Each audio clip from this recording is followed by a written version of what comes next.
Et là, notamment, on a deux télescopes qui sont situés à 1,5 million de kilomètres de la Terre, le James Webb Space Telescope de la NASA et Euclid de l'Agence spatiale européenne, qui sont en train de révéler des informations et de nous donner des données qui vont nous permettre de voir très très loin. Et quand on voit très très loin dans l'univers, en fait, on voit très très dans le passé, puisque la lumière c'est toujours un voyage dans le temps, en fait. Voilà, la lumière voyage à une vitesse finie, et donc quand elle nous parvient à nous, en fait, on voit les objets tels qu'ils étaient il y a très très très très longtemps. Et donc c'est pour ça que là, on est les astrophysiciens du monde entier sont à la quête des origines au sens très très large, puisqu'on cherche notamment les toutes premières étoiles qu'on n'a pas encore vraiment détectées. Le Soleil, c'est une étoile recyclée. On a eu plusieurs générations. Une étoile recyclée. Voilà, on est très écolo nous.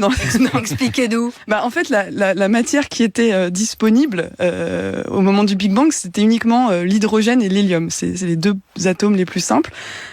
Or, nous, vous voyez, là, sur Terre, dans ce studio de radio ou n'importe où, on a autre chose que de l'hydrogène et de l'hélium. Donc, ça veut dire qu'il s'est passé des réactions nucléaires qui ont fait qu'à partir de ces deux atomes simples, les atomes plus compliqués se sont formés, et donc c'est pour ça qu'on sait que le Soleil, qui est beaucoup plus jeune que l'univers c'est 13,5 milliards d'années, le Soleil c'est seulement 4,5 milliards d'années, donc on n'est pas du tout là depuis le début.